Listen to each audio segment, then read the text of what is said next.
एक शैतान की कहानी, वो जिसे संत कहा गया, पापा जी की उपमा मिली, जो खुद अपने पिता का लाडला था, जिसे 23 साल की उम्र में ही बरसों पुराने डेरा सच्चा सौदा की गद्दी मिल गई और उसका नाम हुजूर महाराज गुरमीत राम रहीम सिंह जी हो गया। लेकिन आज वो एक आम कैदी है, अपनी ही एक शिष्या के साथ बलात्कार का दोषी, जिसे रोहतक की सुनहरा जेल में बंद किया गया है। संत बनने से पहले गुरमीत का भी एक सामान्य सा परिवार था जिसे उसने त्याग दिया, लेकिन अपनी जिंदगी के तमाम दोगलेपन की परिपाटी को आगे बढ़ाते हुए वो अपने परिवार का मुखिया बना रहा। उसकी जिंदगी की कहानी उसकी फिल्मों की तरह ही रंगीन और आश्चर्यजनक है। गुरमीत का परिवार हमेशा से संपन्न था, कोई किल्लत नहीं थी। उसके पिता मगहर सिंह राजस्थान के श्रीगंगानगर में जमींदार थे।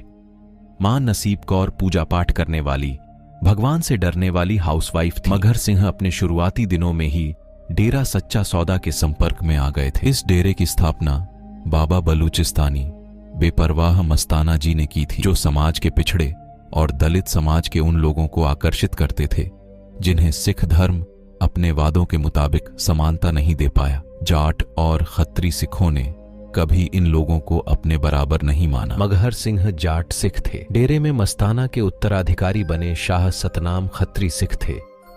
मगहर सतनाम शाह के समर्थक थे और अपने गुरु के धार्मिक विचारों को फैलाने में वो हमेशा आगे रहे। मगहर का बेटा गुरमीत धार्मिक प्रवृत्ति का तो नहीं था, लेकिन अपने पिता के साथ रहते रहते वो डेरे के संपर्क में जरूर आ गया था। गुरमीत का एक दोस्त था गुरजंत सिंह। अपने चाचा की हत्या का बदला लेने के बाद उसे जेल हो गई। जेल में गुरजंत को खालिस्तानी उग्रवादी मिले, जिन्होंने उसे कट्टर अलगाववादी बना दिया। जेल से बाहर आने के बाद गुरजंत खालिस्तानी आतंकवादी बन गया और तेजी से अपने नंबर बढ़ाने लगा। इस दौरान गुरमीत पूरे दिन डेरे के काम करता, उसे जो भी बताया जाता वो करता। ट्रैक्टर वगैरह चलाने में भी वो अपने पिता की मदद करता था। ध्यान लगाने और लड़कियों का यौन शोषण करने के लिए गुरमीत ने डेरे के अंदर एक गुफानुमा अंडरग्राउंड घर बनवाया था। राजाओं के महलों में होने वाले हरम की तर्ज पर वो अपनी शिष्याओं में से किसी लड़की को चुनता और फिर उसे अपनी देह उसे समर्पित करने के लिए कहता। इन लड़कियों को डेरे में ही रखा जाता था। उन्हें इंतजार करना पड़ता था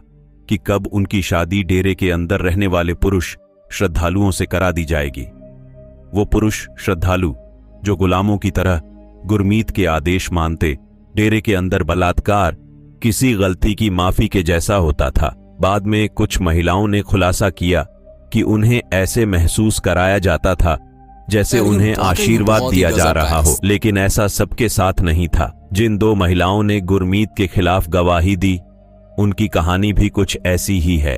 डेरे के अंदर और भी कई महिलाएं थीं जो नाउम्मीदी और डर की वजह से चुप रहीं।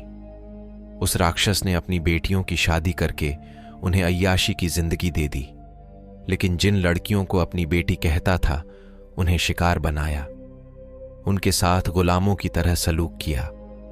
उनके पास इतनी भी हिम्मत नहीं छोड़ी कि वो नजर उठाकर जी सकें।